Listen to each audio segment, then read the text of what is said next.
Dito po kayo sa gitna. Kasi kayo po nanguhuli.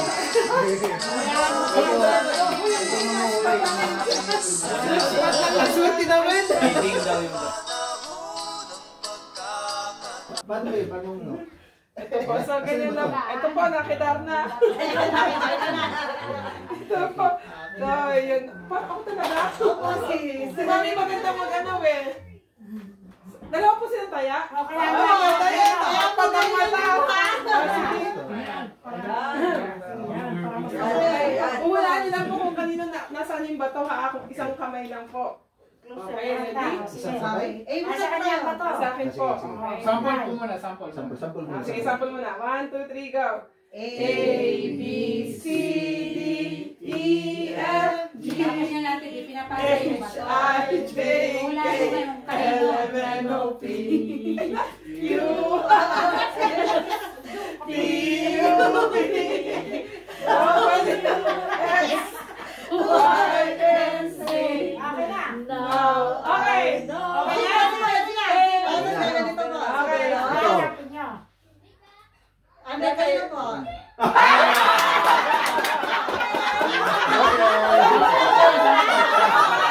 Hindi na, hindi kasi siya nun eh. Sample lang. Para makita. Ayan. Sample po yan, sample. Miss Yana, huwag mo yung likod mo nakikita.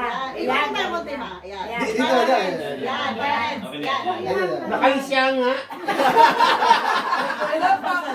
Paano mo nagkaya? Asan ba to? Asan ba to? Isa tayo ba to? Okay. Final. Okay, sa mga parang ganun ha. 1, 2, 3, ready, get, set, go! A, B, C, D, E, F, G, H, I, J, K, L, M, N, O, P, Q, R, S, T, U, V, W, X, Y, and Z. Now I know my ABC. That's what you see.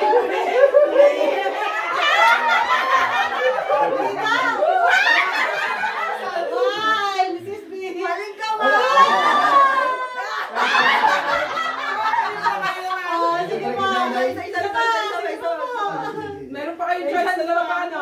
Dalawa pa. O, isa pa! Sige na, okay. Last! Wala. Itatin pa rin. Dito po eh. Nakapagpas eh. At least yung first try, yung galit. Hindi kasi, ang bilis eh. Wala. Congratulations po! Ang bilis ng kamay. Maliit na bagay po o malaking bagay po na ginawa po ng Lord ngayong week po na ito sa bawat isa po sa atin. Maging ito po yung miracle, maging ito po yung healing, maging ito po is deliverance. Glory to God po for God is working po sa buhay ng aking mga anak po. At ako po talaga ay, even though normal sa mga bata, yung minsan na sabi nga diba, pasaway sila, may mga ganong attitude. Pero diba sabi dun sa train up a child in the way you should go. Na ang prayer ko po talaga kasi is mag-manifest po talaga sa mga bata.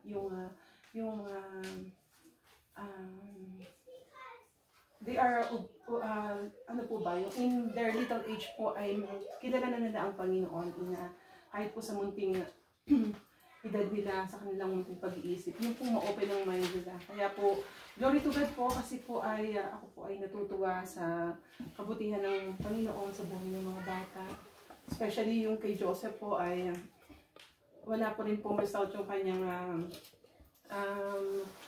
ano po yung ginawa sa kanyang mga laboratories. Pero usually daw po, kapag may pangit na result, tatawag agad. Kaya glory to God po. At ano po siya ngayon, on healing process po siya ngayon. At wala na po yung kanyang ubo na paulit-ulit. At the same time po, yung biyaya po ng Panginoon, kay Inang, wala pa rin pong sakit. Kami pong pamilya. At kay Caleb po, at sa mga bata, sa kanilang mga grades po na talagang exceedingly daw po ay, sabi po ng school sila po ay nag-excel. Kaya glory to God po sa sa wisdom and knowledge na tanging sa Diyos lamang po talaga natin mahihingi. And we can request it sa ating mga anak po. Sabi nga po if we want blessings para sa ating mga anak, we can pray for them, especially pag natutulog daw po sila, i-lay hands natin. And it really works po talaga. Glory to God po talaga na although mahirap mag-follow up, right? May mga batang maliliit, ang hirap i-follow up every day. But if we will make it daw po na continuous, huwag lang tayong magsawa hanggang sa lumaki sila. Enjoy lang natin yung pagiging gano'n nila. Pero wag po natin silang pabayaan palagi na pangaralan. Kasi talagang natural sa kanila yun no? Ang hirap sabayin. But glory to God po, ang ating mga anak po ay talagang iba yung kanilang nag-excel sila. The light of Jesus shine on them. Kaya glory to God po. Palapakan po natin ang Lord. Bata po, tuloy nga po, ang bata po talaga is, sabi nga po sa Bible, ang puso po ng bata is malapit po sa Lord. Sabi nga po ng Lord is, magkakatulad daw po tayo ng mga bata. Na yung kanila pong belief. Yan.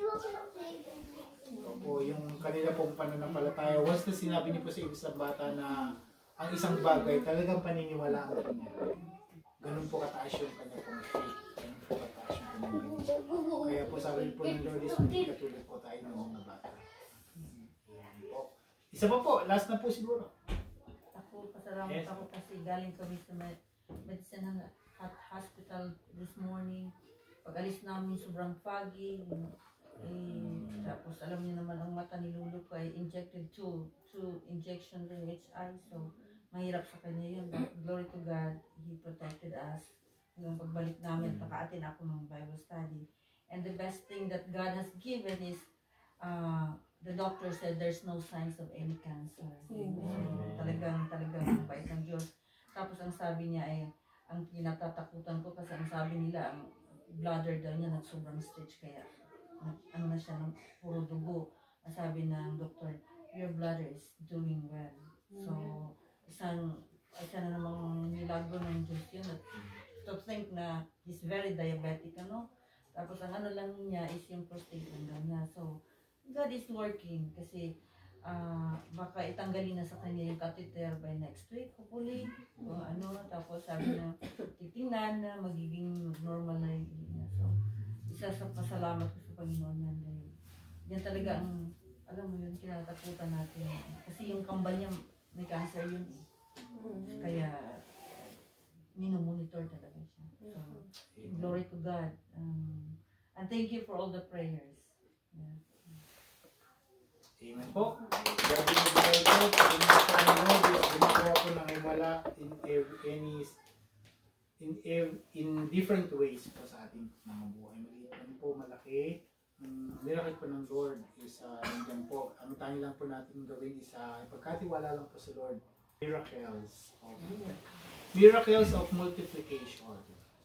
Amen. Buksan po natin yung ating pong Bible sa Mark chapter 6 po.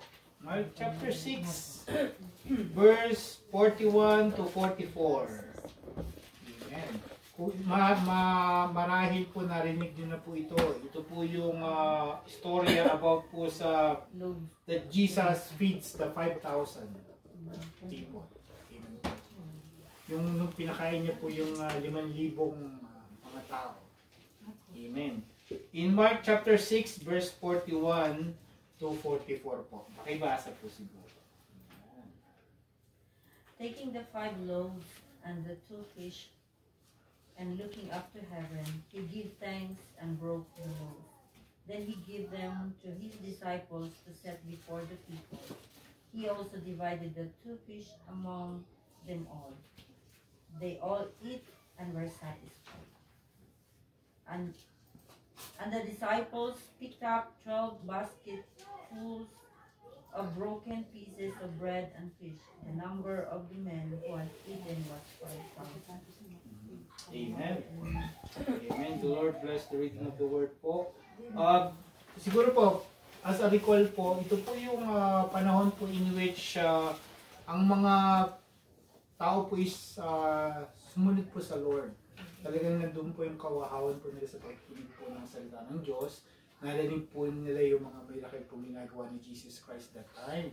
Kaya po, dumating po ang ang araw po na yun na yung mga tao po ayaw umuwi. Sabi po ng mga alagad kay Jesus Christ, pauwi na natin itong mga tao na to. But Jesus Christ said, huwag niyo silang pauwiin. Let them stay the whole night. Tapos, ang tinanong ni Lord sa kanila is, anong meron kayo? Sabi nila is, 5 loaves. Meron po dito isang bata. Kung mabasahin niyo po yung buong storya po niya, meron po dito isang bata. Meron po siyang 5 tinapay at 2 isda. Yun po ang dala-dala po ng batang ito. In which, sabi po ni Jesus Christ, ibigay niyo sa akin, or binigay po ng mga alagad sa kay Jesus Christ. Ang ginawa po ni Jesus Christ dito is, pinag-pray po niya yung 5 loaves of bread and yung 2 fish. Nung after po niya pinag-pray po ito, binigay niya po sa mga alagad para ibigay po sa mga tao. Alam niyo po bang nangyari, sabi nga po doon sa binasa po natin, may natira po raw po. Sabi po doon sa verse 43, the disciples picked 12 baskets of broken pieces of bread and fish. Meron po pa, pero doon po sa 5 tinapay at 2 fish, may natira pa pong 12 basket of tinapay. Kumbaga nandun po yung himala na ginawa po ng Lord. Ilan po ang pinakain niya? 5,000 na po. Sabi po doon, 5,000 lalaki. The number of men who had eaten was 5,000. Noong mga panahon po kasi ngayon, ang binibilang lang po, mga lalaki lang po. Hindi po kasama yung babae, hindi po kasama yung mga anak-anak nila, yung mga bata po. Kasi po, sabi nga po sa pag-aaral, kung isasama daw po yung mga babae at yung mga bata po na kasama doon sa pinakain po na yun, aabot daw po ng 15,000 to 20,000 sa 5 tinapay at 2 isda na pinakain ni Jesus Christ. Paano po kaya nangyari yun? Nandun po yung himala ng Lord na pinakita po sa verse po na to. Kaya po ang title po ng ating pong pag-aaral po ngayon is ang title po niya is Not Enough to More Than Enough. Amen po. Sabi po dito is Miracles of Multiplication. Dito po sa istorya po nito, mapapansin niyo po na ang maraming bagay. Paano po kaya nangyari yung himala na yun na sa 5 loaves of bread at 2 fish is napakain po ng 5,000 or 15,000 to 20,000 including the girls tsaka po yung mga bata. Amen po. Yun po yung pag-aaralan natin ngayon na dito. Amen po. Sabi po dito, ito daw pong istorya nito is marami daw pong hindi lang po makikita sa Book of Mark. Makikita rin po ito sa Book of Matthew, sa Book of Luke, and Book of John. Kung papansinin niyo po, si Mark, Luke, John, and Matthew, mga alagad po ng Lord.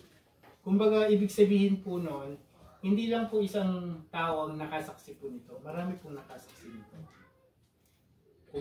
Kung babasahin niyo po yung mga books po na to, in the Book of Matthew chapter 14, verse 13 to 21, Luke chapter 9, verse 10 to 17, John chapter 6 verse 1 to 13, sila po yung magpapatunay na talaga pong nangyari po yung himala dito. Yung mga panahon po na yan. Na talagang pinakain po ni Jesus Christ yung 5,000 mga tao. Amen po. Kaya po sa ating pong sa gabi pong ito, pag-aaralan po natin isa-isa, paano po nangyari yon, kung ano po yung kadahilanan, ano yung nakita ng Lord sa puso ng mga tao, sa puso ng mga alagad, sa puso ng batang nagdala ng tinapay at isda. Kaya nangyari yung himala na to. Amen po. Handa na po ba tayo? Amen. Amen. Ang number 1 po dito, is, sabi nga po dito is, kung papansinin nyo po is 5,000 men. Ibig sabihin po sa mga panahon po na yon, ang mga binibilang lang po mga lalaki. Kaya lang po kung pag-aaralan nyo po yung istorya, bakit po kaya nagsimula sa isang bata yung himala ni Lord Jesus Christ? Bakit po, ano po kayo nakita ni Jesus? Bakit ginamit niya po yung batang ito sa, siguro po ng mga panahon na yun, marami rin, sa dami ng tao na yun, siguro may mga negosyante doon, may mga may-ari ng bakery, may mga may-ari ng karinderya, or na maaaring may mga baon, may mga tanghalian, may mga tubig. Kaya lang bakit ginamit ang isang batang lalaki na ito ng Lord para ipakita ang miracle. Maaaring isa po rin po yun. Kasi nga po, isa po yun, sabi nga po dito yung bata po niyon is willing po siya na ibigay kung ano po meron siya. Amen. Sabi nga po dito is sa number 1 po na nakita po ng Lord is, sabi po sa number 1, start with what you have. Kung ano man po meron po tayo, i-surrender lang po natin sa Lord. Yun yung miracle po is marireceive po natin. Minsan po kasi sa ating pong buhay, ini-estimate po ina-underestimate po natin agad yung ating sarili. Lord, wala po akong kakayahan. Hindi naman po ako magaling. Hindi naman po ako marunong magsalita. Wala po akong alam sa Bible. Hindi po maganda ang boses ko. Hindi po ako mayaman. Pero alam niyo po ba, ang tinitingnan po ng Lord is yung ating mga puso. Katulad po ng batang ito na although hindi po siya counted, kumbaga isa po siyang bata na talagang hindi pinapansin sa lipunan. Dahil sa mga panahon po na yun, mga lalaki lang po ang talagang kinakount po ng lipunan. Dahil sila po is kinukonsider ng public na kapakipakinabang. But yung isang bata po nito, because of his willingness na i-offer ko ano man meron siya, is ginamit siya ng Lord para ipakita ang himala na sa napakaraming tao. Amen. Hanggang sa mga panahon po na to is siguro kung may pangalan man yung bata na to, siguro kung may pangalan man siya, kilala pa rin siya hanggang ngayon. Kaya lang po kung babasahin niyo po yung Bible, hindi po siya pinangalanan. Sabi lang po is batang lalaki. Batang lalaki, yun lang po ang sabi. Amen. Kaya po kung tayo po is nag-desire po na magkaroon po ng miracle po sa ating pong buhay, kahit hindi po tayo tinuturing na hindi po tayo pinapansin, hindi po tayo ina-appreciate ng ibang tao, magpatuloy lang po tayo sa pagbibigay po ng ating kung ano po meron po tayo. And the Lord will see our hearts po. And the Lord will grant, hindi po natin alam, maaaring sa mga susunod na henerasyon po is yung ating pong mga ginagawang mga bagay na ikinalulugod po ng Lord is counted po pala yun sa Kanya, di ba? Amen. Eh, hindi lang po because people appreciate us, but the Lord sees our heart. The Lord appreciate everything. Malaki man o maliit na ating ginagawa para sa Lord. Amen po. Amen. Yun po yung isa po sabi nga po dito is kung babasahin po natin ng Hebrews chapter 10 verse 36 po. Pwede po ba natin buksan? Amen. Hebrews chapter 10 verse 36 po.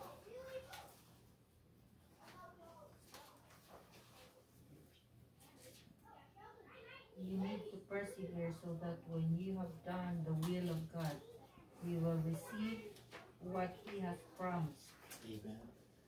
Sabi nga po doon is, Ano ba sabihin? sa Tagalog daw po. Bati daw po. Kailangan kayong mag-is upang masunod ninyo ang kalooban ng Diyos at matanggap ninyo ang kanyang ipinangako. Sapagkat kukunting panahon lamang, hindi na magtatagal at si Kristo ay darating na. 36 po yan. Sumobra po ako ng 47. Sige, sabi nga po doon is, you need to persevere so that when you have done the will of God, amen po. Kaya po sa ating po bilang isang Kristiyano po, yung will po ng kalooban po ng Lord ang ating po susundin. Hindi man po tayo pinapansin ng tao, hindi man po tayo counted sa lipunan. Yung mga maliliit na bagay po at malalaking bagay na nagagawa po natin sa Lord is counted po sa Kanya. Amen. Kaya po yun po yung number 1. Number 2 po is kaya po ang himala po is naranasan po is because they follow the Lord's instruction.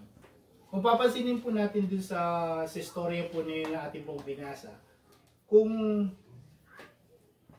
hindi po kaya sinunod ng mga alagad po na ang sinabi po sa kanila ni Jesus Christ, makikita po kaya ng mga tao ang himala? Hindi po, di ba? Kung sasabihin po nila, gabi na, pauwi na po natin yung mga tao, nagugutom na po sila. Kung hindi po natin, kung nangatwiran po kayo yung mga alagad na to, makikita po kayo yung himala. Ni Lord Jesus Christ. Malamang po hindi, di ba? Sa ating pong buhay, minsan po ganun po tayo eh. May mga pinapagawa po sa ating ang Lord. Kaya lang po na madalas po minsan or kadalasan, nangangatwiran po tayo eh. Diba? Tama po yun, diba? Baga, may pinapagawa po sa atin. Alam na po natin yung tama, kaya lang po, minsan may mga pagkakataon din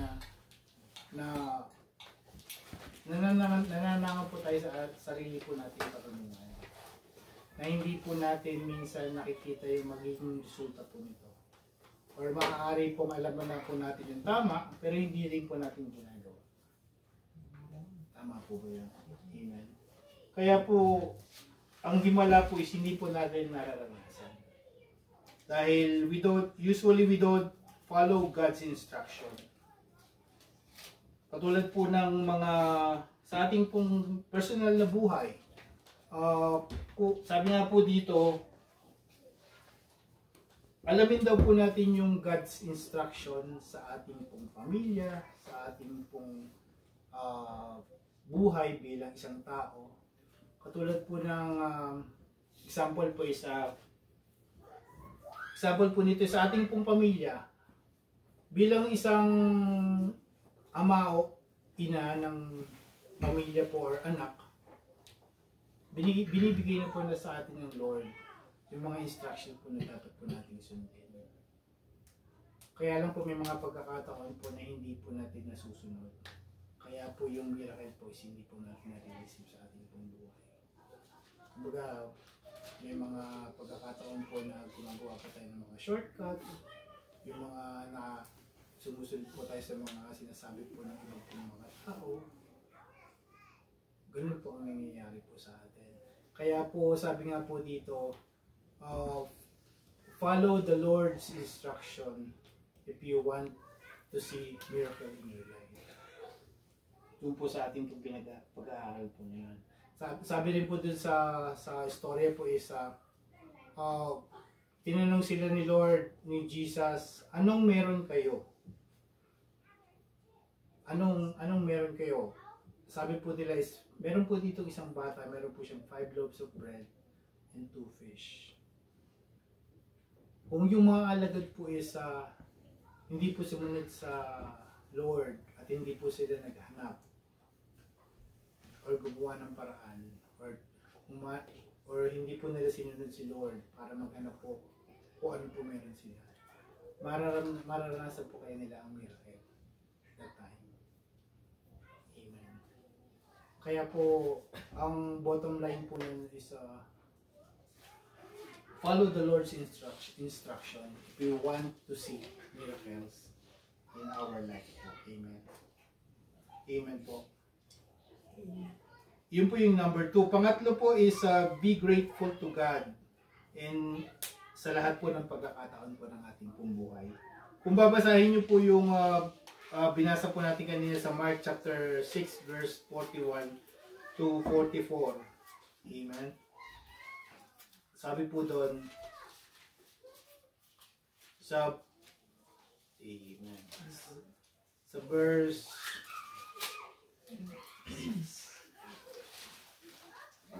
Mark chapter 6 verse 41 po to 44. So, kung mabasahin po natin ito, Amen.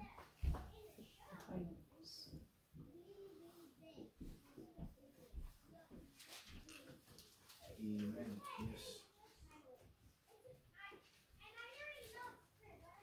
Doon po sa verse 41, sabi po dito, taking the 5 loaves and the 2 fish and looking up to heaven, he gave thanks and broke the loaves. Amen. Yung number 3 po is be grateful to God.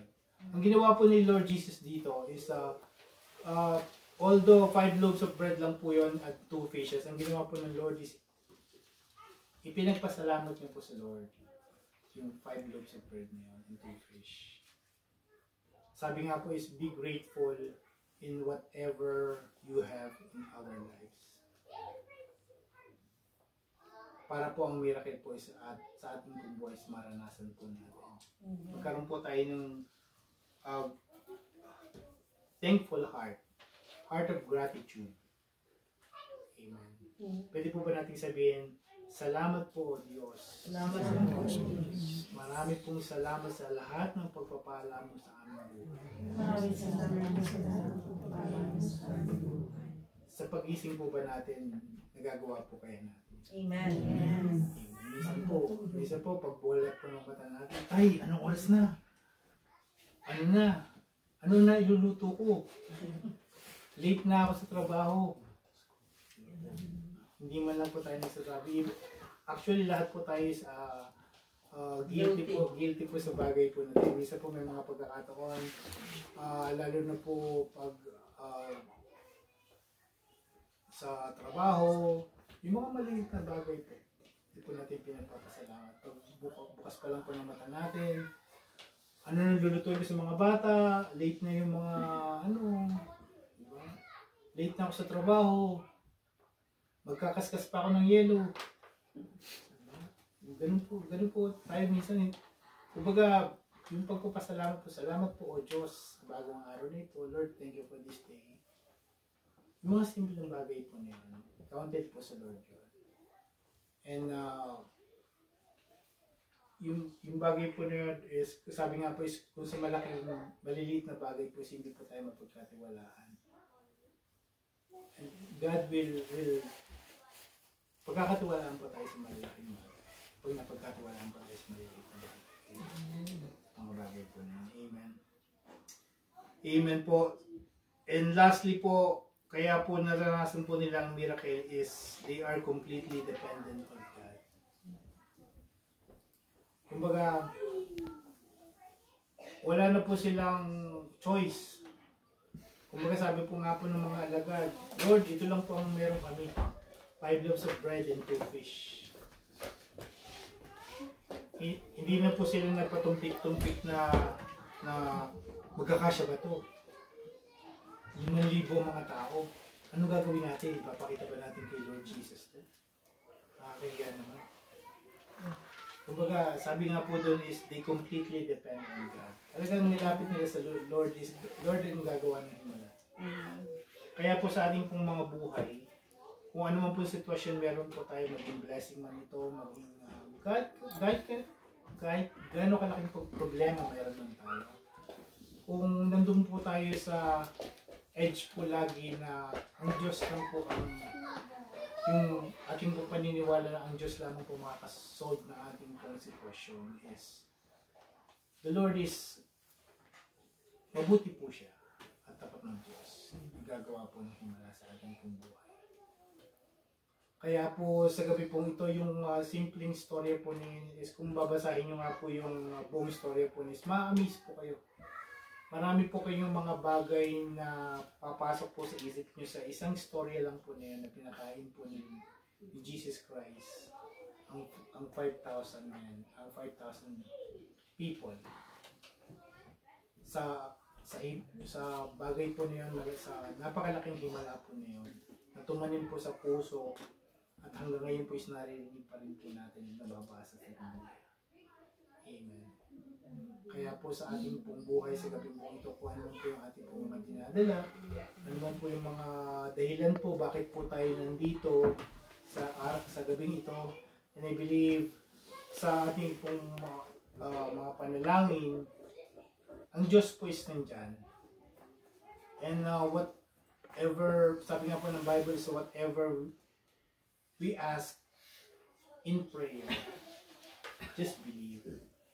Manampalataya lang po tayo ng Diyos ay gagawa po niya sa ating buhay. Amen po. Dahil I believe po na nakikita po niya ang mga nangyayari po sa atin. Hindi po siya tulog, hindi po siya malayo sa atin. Sabi nga po is sinlayo lamang ng isang dasal. Ano lang po kalayo ang Diyos. Isang dasal lang po ang layo ng Diyos sa atin. Kaya lang po, yun po yung bilang Kristiyano, minsan yun po ang pinakamahirap yung isang dasal po na yun. Marami pong hadlang. But sabi nga po dun is, if we only depend on God, gagawa po ng himala sa ating po mga buhay. Amen. Amen po. Kaya po, kung tayo po sa ating pong buhay, naghahanap po tayo ng miracle sa lahat po ng sitwasyon po ng ating buhay is isa po yung story po ng story of that Jesus feed the 5,000. Isa po yun sa mga bagay sa nababasa po natin sa Bible na magpapatibay po sa atin. And I believe, and I pray po na yung napakinggan po natin sa gabing ito is may sa pamuhi po natin. Na yung kung paano po nagtiwala po yung batang lalaki na ipagkatiwala yung kung anong meron siya. Kung paano yung mga alagadis nagtiwala sa Diyos. Nagagawa siya ng himala. Kung paano rin ang mga taong yon na 5,000 na hindi umuwi. Naniniwala silang gagawa ng himala ang Diyos. Is nangyari. Ganun din po tayo sa ating mga buhay. The Lord will make a miracle in our lives. Kailangan lang po natin is manampalataya po sa Lord that God will do something great in our lives. Amen po. Pwede mo ba lang palakpakan po ang Lord? Amen. Amen. Meron po ba kayong mga katanungan? Meron po ba kayong mga karagdagan? Or amen po. Amen. May perseverance, obey the instructions, keep your heart, then wait for heart, Be dependent.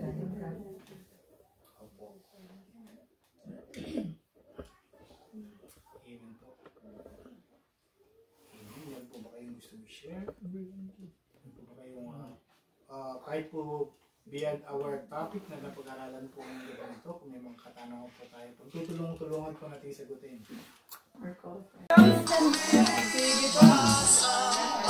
Oh yeah?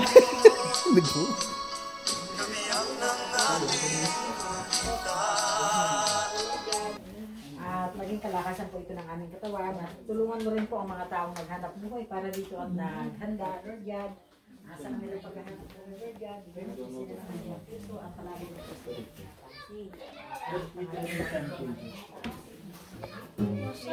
Bonsai!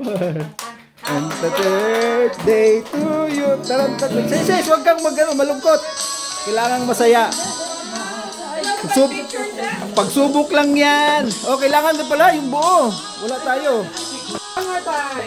Happy birthday to you. Happy birthday. Joshua.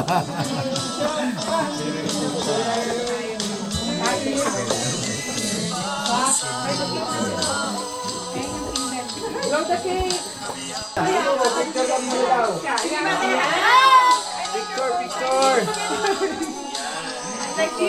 Picture na daw. Ayan o.